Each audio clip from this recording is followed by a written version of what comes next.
today we're very excited to have Sui Park, who has put up her installation, she is, called Floating Imagery. And it involves 6 different sculptures that are on the museum grounds, 5 of which are outside, and 1 of which some of you have already seen, Bot Bubbles, is on the inside. Sui is currently living and working in New York City. She has a very exciting installation on Riverside Park right now in Manhattan. And she was one of the very few artists who were selected for that exhibition. So we're especially pleased to have her here.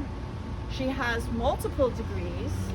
She has 2 degrees. She's a native of South Korea from Ewha Women's University. She has a Bachelor in Fine Arts from the University of Maryland and a Master's in interior architectural design from the Rhode Island School of Design. So she's here to have a casual walkthrough with you. And I think some of you may know Michael McMahon, who's our Education and Programs Coordinator, so he'll be leading the talk today.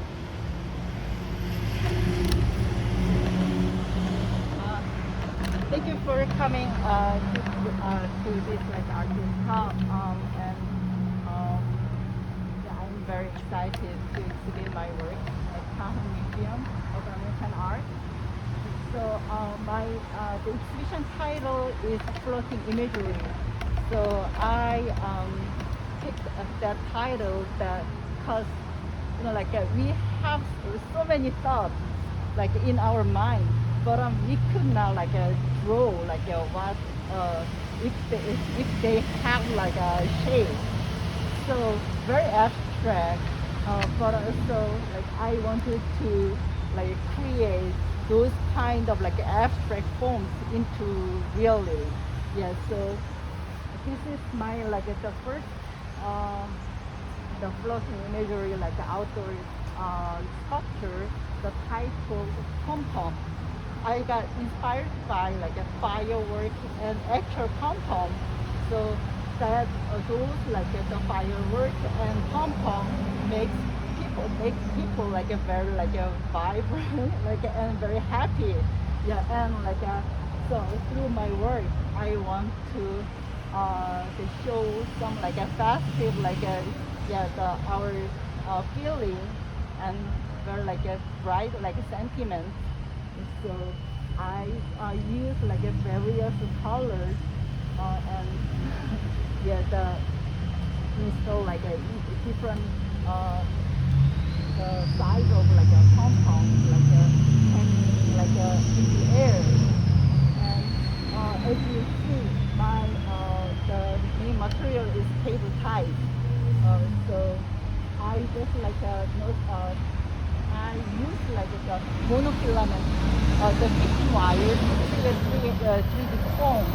But I was looking for something alternative materials that can make a little bit larger and make the structure. So I found these cable ties because they have different lengths. So I considered that each cable tie can be architectural module to create the structure and the organic form. So that's why I started using this cable ties, and those colors I will hand dye.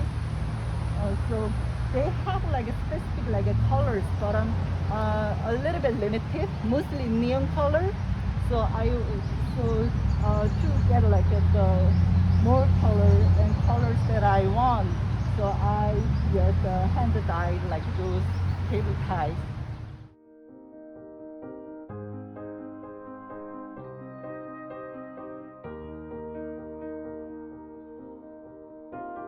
This specific work, the title Summer Vibe. Actually, I'm exhibiting a set of these summer vibe at Riverside Park, and the curator Annie asked me if I can install something for this spot.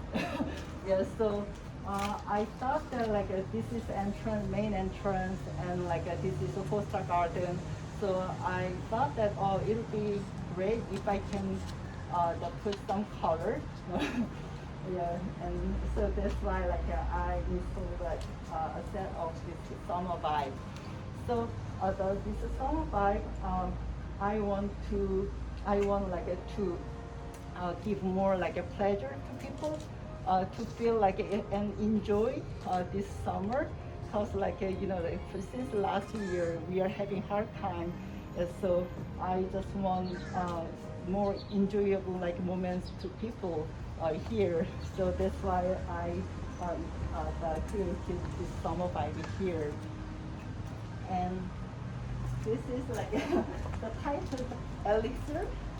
Uh, is correct like the pronunciation? Yeah. So elixir is kind of like the liquid, like it, right? Yeah. So I created like this small like a liquid foams to coming out from the wall. Yeah. So to make this density, I use like only black paper ties. Yeah, so they have like more depth and more like the weight. Yeah, than my most than like other like most my yeah the very light yeah and bright like the sculptures. So and I created like this installation in 2014. And I started an idea that like how is like my our thoughts. So the when we yeah I'm like mentioning comic cartoon twice.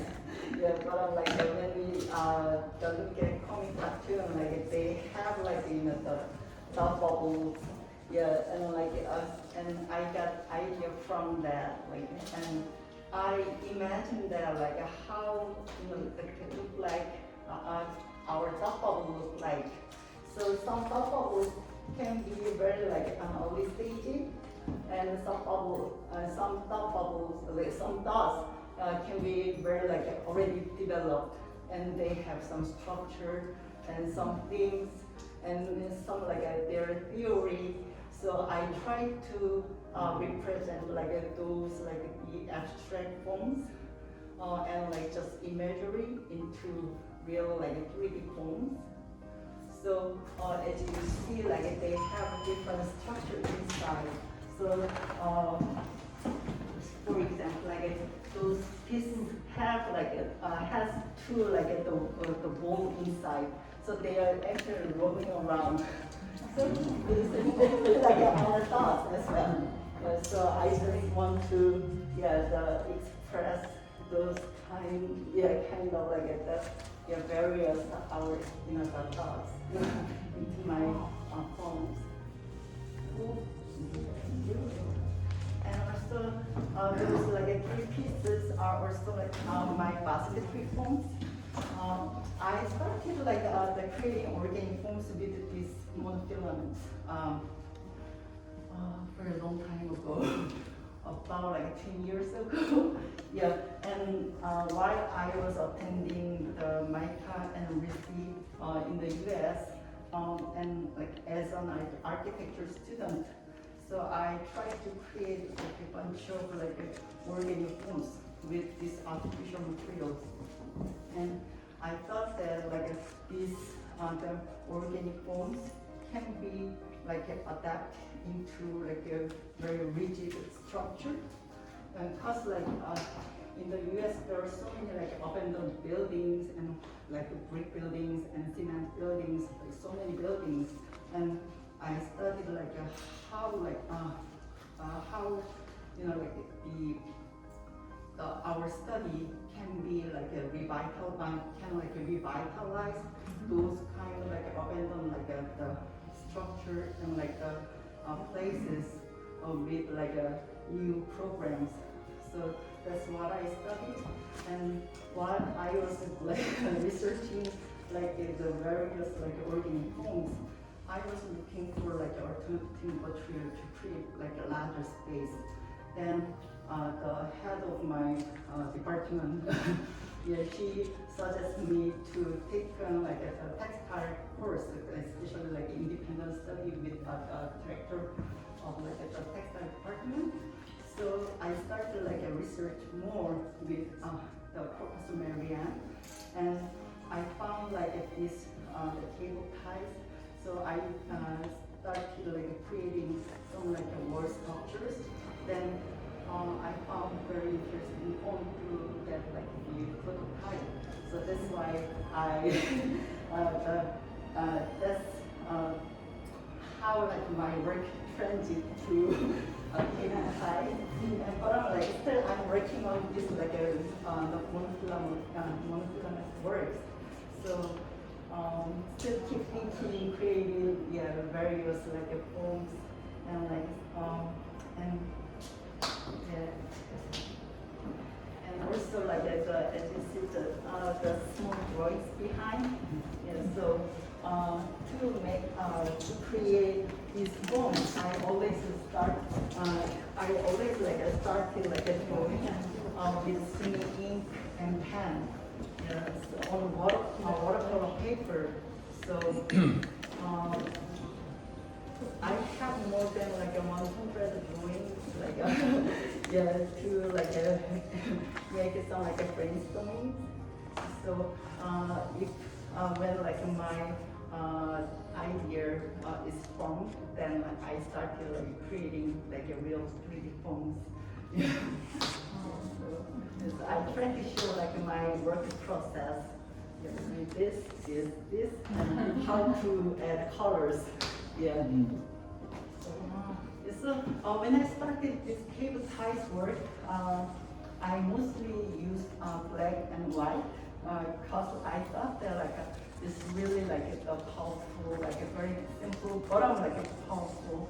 But in 2018, I started adding colors because like we have my main theme was to show like our sentiment, like our emotions and our feelings. But our emotions is not only like a black and white. Yeah, so very different like situations we have. So that's why like okay, it's time to add color. Yeah, so that's why I started like adding colors in 2018. Yeah. Thank you so much. So I think Sui really deserves a big round of applause.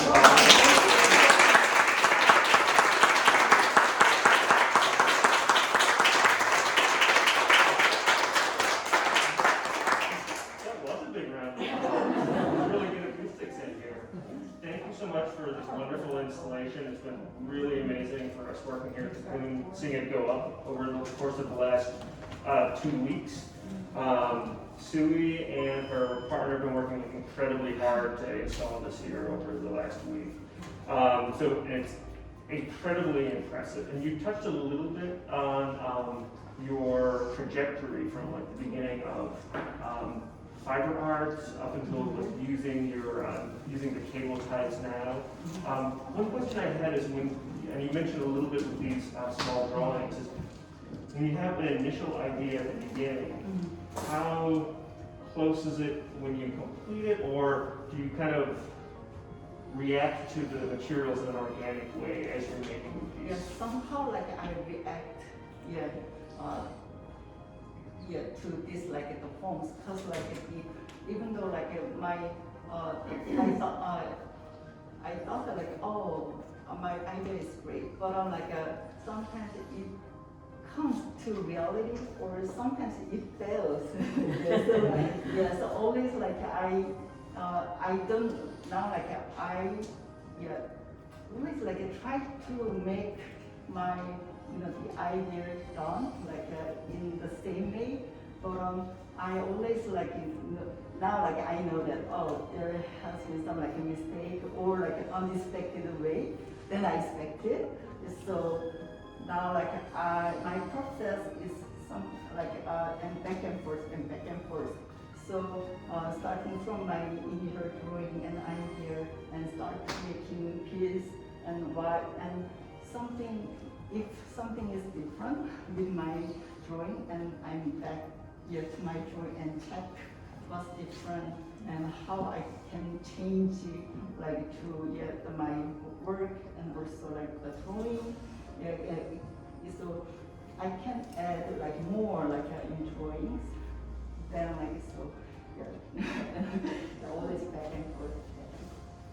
So one thing that I find when I look at these pieces is they all feel incredibly organic, almost like an extension of ourselves, of the planet, almost everything from like microscopic up until like these natural forms that we're engaged with. But the materials are incredibly industrial and man-made. And how do you feel about that object transformation as you're taking one over to the other? Yeah, I thought that like it's really like irony because like I'm creating organic foam with like a very artificial and mundane materials, and at the same time like I always like just think that I need to save like not to waste my material. Yeah, cause like in my life I try to not to waste. Like those plastic, but I already call it now, like I'm using like plastic materials. So always like I keep thinking that, okay, so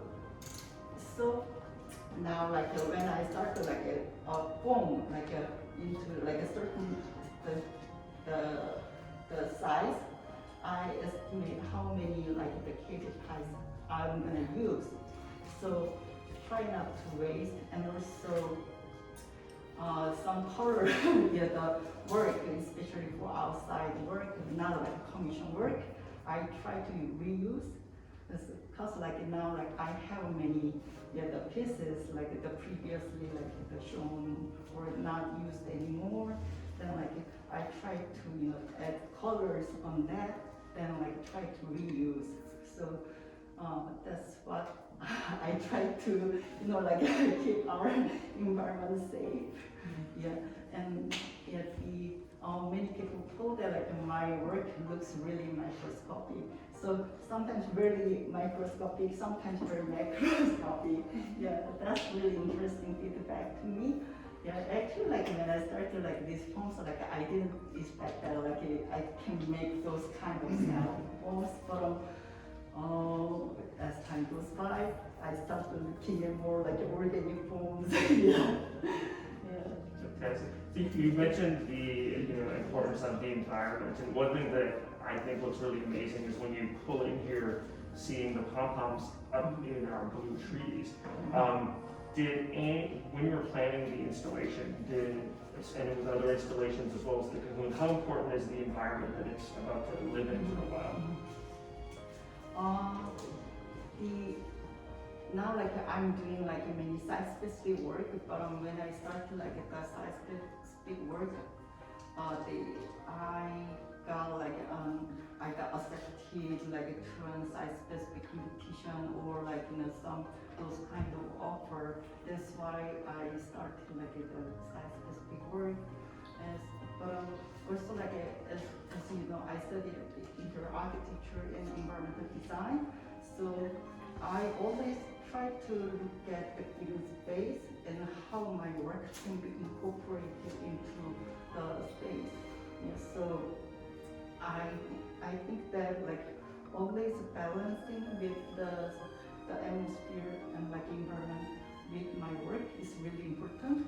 And so I don't want my work to be just shown as in like just pop up and just press like in the other like areas. I don't want it to be. Yes, so somehow like very harmonized.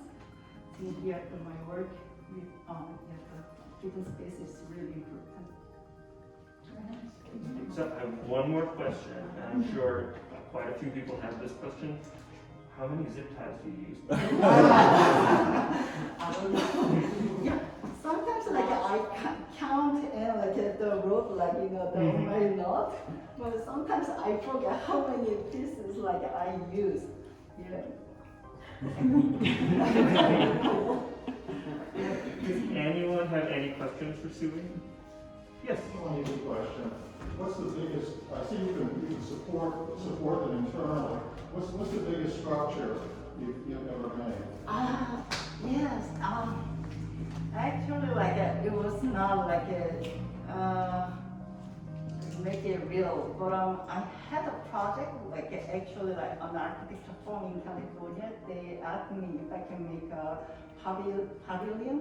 Then people can about like 6 people can get it. Yeah, and yeah, but the project was not that made because of the contract problem. They want me to give all my copyright, so so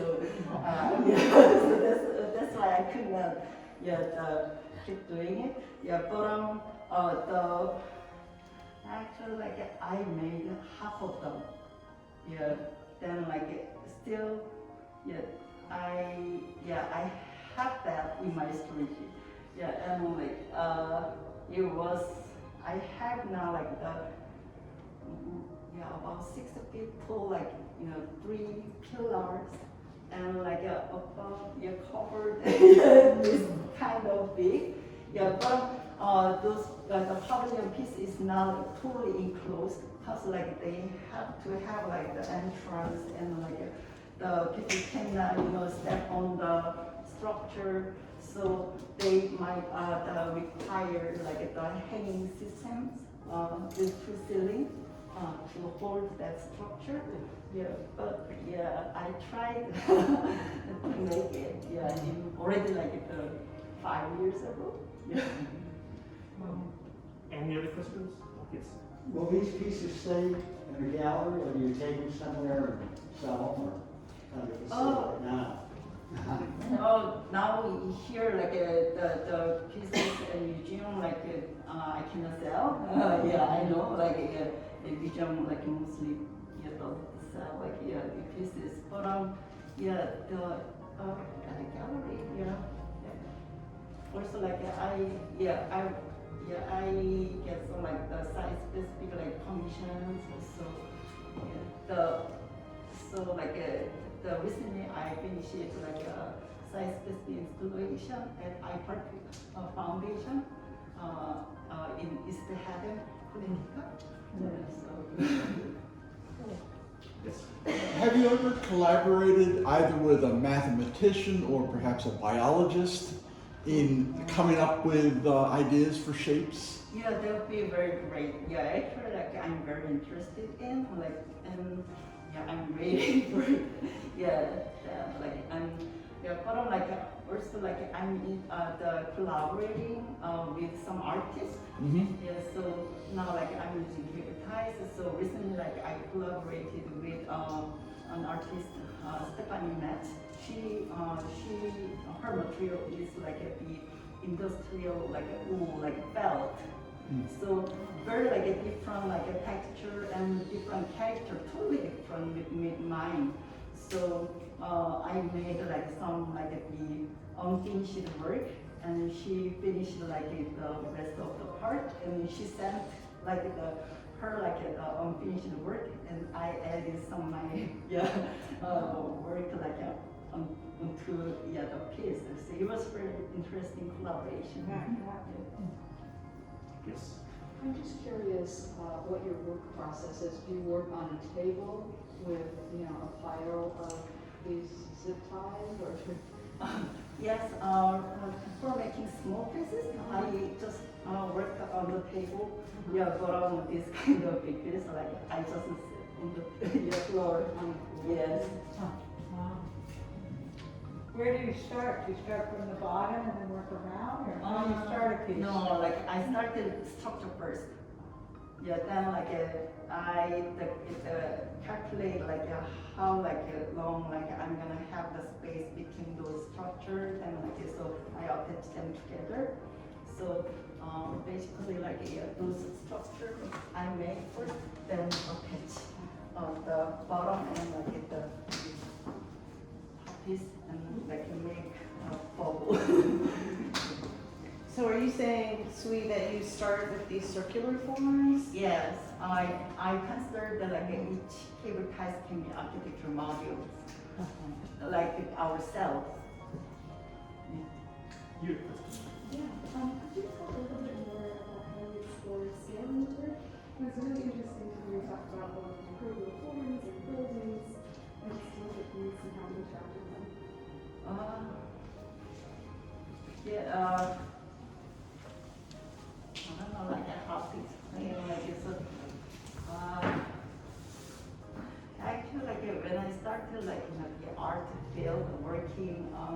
art field, somehow scale was matter to me, cause I was not sure how art field they are working on, and I studied different field, so I didn't know how to get into the field.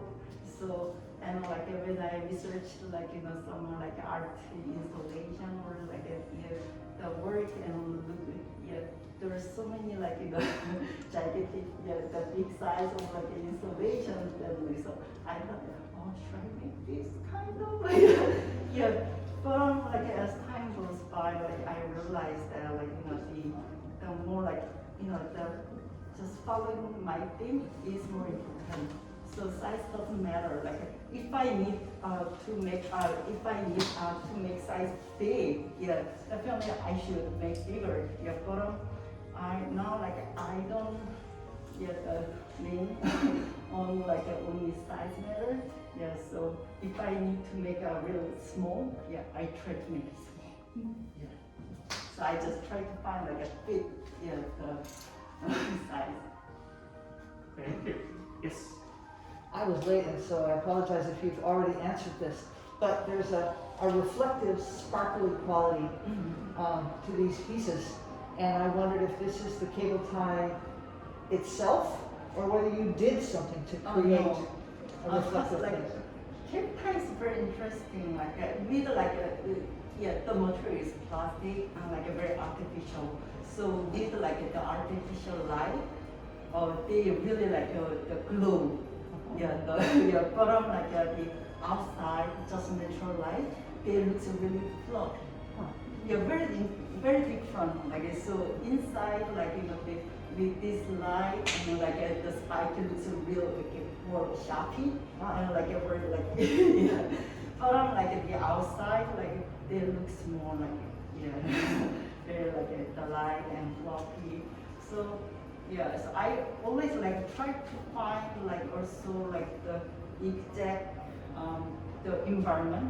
If I want my piece to have floppy feeling those kind of the forms I try to find the less light.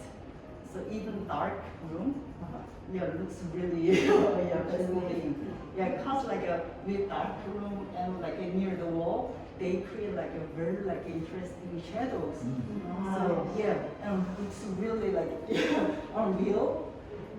So always try to find the better the scene so sometimes turn on the light and see and have more light.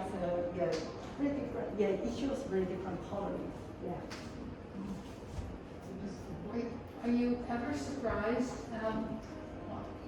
while you're working and then all of a sudden you have something that you were not planning and it delights you and it's kind of scary a little bit? So I don't know if that's happened to you. Yes.